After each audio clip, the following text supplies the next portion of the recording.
ভাবিনি কখনো যাবে চলে, এভাবে আমাদেৰ একা ফেলে।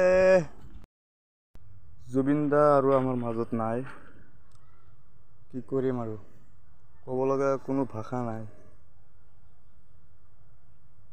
শুনাৰ পিছত কেনেকুৱা যেন হৈ গৈছিলে, একদম বিশ্বাসে কৰিব নোৱাৰি জুবিন দা আমাৰ মাজত নাই বুলি। তো গাইছ, জুবিন দা য'তে থাকক ভালে থাকক, আল্লাহ বা ভগৱানে যাতে ভালে ৰাখে, শান্তিত ৰাখে, এইটোৱে কামনা।